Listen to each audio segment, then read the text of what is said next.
Hello friends, मैं निशांका सत्यान आपका इस चैनल पे तहे दिल से स्वागत करती हूँ। आशा है कि जो हमने क्लासें दी हैं वो आप लोगों को समझ में आई होंगी। जिनमें हिंदी के विकास क्रम को हमने बताया था।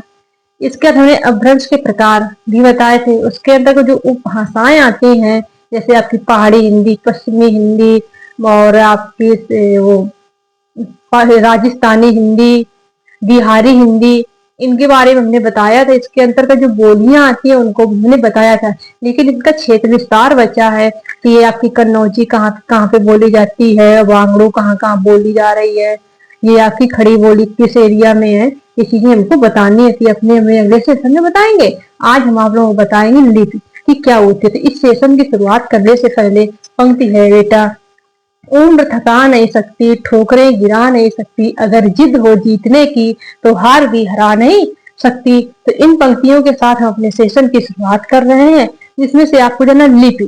तो लिपि क्या होती है बेटा कि भाषा को लिखने के लिए, हम जब कोई भाषा लिखते हैं तो भाषा को लिखने के लिए हम जिन संकेतों या चिन्हों का प्रयोग करते हैं उसे लिपि कहते हैं। ठीक है, तो भाषा को लिखने के लिए हम जिन चिन्हों संकेतों को का प्रयोग करते हैं उसको हम लिप कहते हैं। अब कोई चिन्ह कोई संकेत ऐसे नहीं, उसका निर्धारित एक है, एक निर्धारित किया गया है कि हम इन चिन्ह संकेतों का प्रयोग करेंगे इस लिप के लिए। तो अलग अलग लिपियां भी हैं, जैसे आपकी हिंदी की लिपि अलग होती है, अंग्रेजी की लिपि अलग होती है, आपकी पंजाबी अलग होगी, उर्दू की अलग होगी। ठीक है, और आपकी अरबी की अलग, फारसी की अलग होगी, पंजाबी की, जापानी, तमिल, आपकी सब मतलब ये भाषाएं होती हैं, जिनकी लिपियां भी क्या होगी अलग अलग होती हैं। तो हमको यहाँ पे हिंदी पढ़ना है, हिंदी को हम डीप से अध्ययन करेंगे कि हिंदी की लिपि क्या होती है, इसके गुण क्या है, ये सब चीजें हम जानेंगे। और लिपि भी जो आपकी जो फिर बांटा जाता है कि वर्ण वो होते हैं दो प्रकार, स्वर और व्यंजन, वो भी बताएंगे वर्ण विचार में। तो यहाँ पे हमको, तो लिप को बेटा यहाँ दो भाग है, लिप समझ में आई।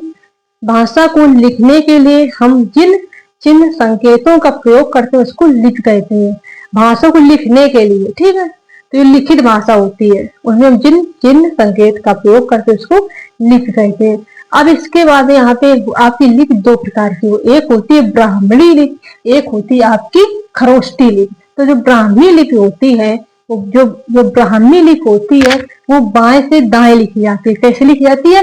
बाएं से दाएं, मतलब ऐसे लिखी, जैसे हमने अपना नाम लिखा यहाँ पे, तो इससे क्या करोगे, यहाँ से शुरू करोगे लाइन पे इसके निशांका। ठीक, जो आपकी खरोष्टी लिपि होती है, खरोष्टी लिपि दाएं से बाएं लिखी जाती है, ऐसे लिखी जाती है, इस साइड से ऐसे करेंगे। ठीक, ये आपकी खरोष्टी लिपि होती है, ऐसे करके इस तरह लिखी जाती है। तो यहाँ से पहले ये पॉइंट बना, ब्राह्मी लिपि वह लिपि जो वह लिपि जो बाएं से दाएं लिखी जाती है उसको ब्राह्मी लिपि कहते हैं। खरोष्टी लिपि होती है वह लिपि जो दाएं से बाएं लिखी जाती है उसको हम खरोष्टी लिपि कहते हैं। अब ब्राह्मी लिपि के अंतर्गत कौन कौन सी लिपियां आती हैं उनको हमको जानना है। तो आपकी जो ब्राह्मी लिपि के अंतर्गत कई हैं जो एग्जाम के पॉइंट आपसे इंपॉर्टेंट है, वही हमने लिपियां ली है। ठीक है, देखिए हिंदी, ये हिंदी आपकी भाषा है, हिंदी क्या है? भाषा है, तो इसकी लिपि होती है देवनागरी। संस्कृत की भी आपकी संस्कृत भाषा की देवनागरी, अंग्रेजी की आपकी रोमन, पंजाबी की गुरमुखी होती है, जापानी की कांगो, तमिल की तमिल, गुजराती की गुजराती लिपि। ठीक, तो आपको ये पॉइंट याद करने होंगे क्योंकि यहाँ से क्वेश्चन बनते हैं। ठीक, कि आपकी हिंदी की जो लिपि होगी देवनागरी, संस्कृत की देवनागरी, अंग्रेजी की आपकी रोमन, पंजाबी की आपकी गुरमुखी, और आपकी जापानी की कांगो, तमिल की तमिल, गुजराती की गुजराती। ये भाषाएं हैं तो इनकी लिपियां हैं, इनके अलग अलग संकेत होते हैं, चिन्ह होते हैं लिखने के। ठीक है, जैसे आपकी हिंदी में तो जैसे ये संकेत चिन्ह हो गए, का, खा, गा, और छोटा, बड़ा, छोटी, ये आपके संकेत हो गए। जो संस्कृत के भी संकेत है अपने, ये तो है ही है, इसके बाद इनकी मात्राएं, वो विसर्ग, सब चीजें संस्कृत में, हलंत। इसका अंग्रेजी जैसे ए बी सी डी आपकी क्या इसके ऐसे आपकी पंजाबी के भी होते हैं। तो यहाँ पे हमको डीप अध्ययन तो करना है हिंदी का, तो हिंदी हम डिटेल जानेंगे, यहाँ से आपके क्वेश्चन बनते हैं, तो ये आपको याद करना होगा।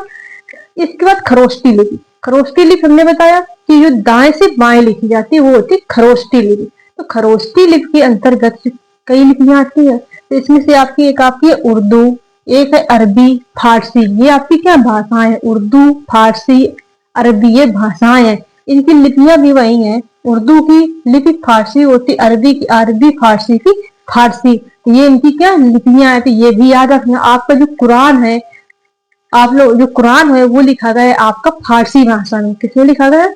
फारसी भाषा में। यहाँ पूछ लिया जाता है कुरान किस भाषा में लिखा गया है, तो फारसी भाषा में। इस लिपि के अंतर्गत खरोष्टी लिपि के अंतर्गत आता है। जैसे पूछ लिया जाए कि देवनागरी किस लिपि के अंतर्गत है, तो ब्राह्मी लिपि के अंतर्गत आती है। यहाँ से बेटा कुछ पॉइंट है। जैसे अब की ब्राह्मी लिपि है, बताया गया है कि इसकी जो स्टार्टिंग हुई है तो गुजरात के जो नागर लोग थे, वहीं से इन्हीं के लोगों द्वारा इसकी शुरुआत की गई है। ये आपका डीप में है, तो पहले आपको इतना भी याद रखना है कि कौन कौन सी लिपियां आती हैं और खरोष्टी में कौन कौन सी। कुछ और पॉइंट्स हैं जो आपके एग्जाम में पूछे जाते हैं। देखिएगा क्या है कि भारत में 56% लोग हिंदी बोलते हैं। जो आपका जो भारत है उसमें 56% लोग क्या करते हैं? हिंदी बोलते हैं। इसके बाद फिर फर्स्ट में तो आपकी हिंदी आ गई, भारत में सबसे अधिक 56% लोग। इसके बाद बांग्ली दूसरी सर्वाधिक बोले जाने वाली भारतीय भाषा है। तो बंगाली जो भाषा है वो भी क्या दूसरी भाषा है जो भारतीयों के द्वारा बोली जाती है सर्वाधिक में। ठीक, और सर्वाधिक में तो आपकी हिंदी है सर्वाधिक, फिर इसके बाद आपकी बंगाली है। इसके बाद ये पॉइंट बनता है कि विश्व में कौन सी सर्वाधिक भाषा बोली जाती है, तो विश्व में सर्वाधिक बोली जाने वाली भाषाएं बेटा आपकी है मंदारिन, जो 14.1% लोग बोलते हैं। यह स्पेनिश 5.85%, अंग्रेजी 5.52%, हिंदी आपकी 4.46%। ये विश्व में सर्वाधिक बोले जाने वाली भाषा है आपकी मंदारिन, स्पेनिश, अंग्रेजी, हिंदी। तो मंदारिन आपकी सबसे ज्यादा, फिर आपकी स्पेनिश, अंग्रेजी, फिर हिंदी। तो ये 4 भाषाएं हैं जो आपके विश्व में सर्वाधिक बोली जाती हैं। तो ये आपको कुछ पॉइंट है वो याद करना ही होगा, और ये आपके एग्जाम में पूछे भी जाते हैं यहाँ से। और अपने अगले सेशन में हम जो बोलियों का क्षेत्र विस्तार है कि ये बोली कहाँ कहाँ पे बोली जाती है उसको हम बताएंगे। इसका लिपि के बारे में, जैसे आपको हिंदी को हमको पढ़ना है तो हम आप बताएंगे आप लोगों को हिंदी की लिपि है देवनागरी, तो देवनागरी के बारे में बताएंगे कि इनका नामकरण कैसे हुआ, कहाँ से उत्पत्ति हुई है, इनके गुण क्या है, इसका स्वरूप क्या है। फिर अपने हम अगले सेशन में आप लोगों को बताएंगे वर्ण विचार, जिसमें स्वर व्यंजन का अध्ययन करोगे। यहाँ से भी तो बहुत ही क्वेश्चन पूछते हैं एग्जाम में।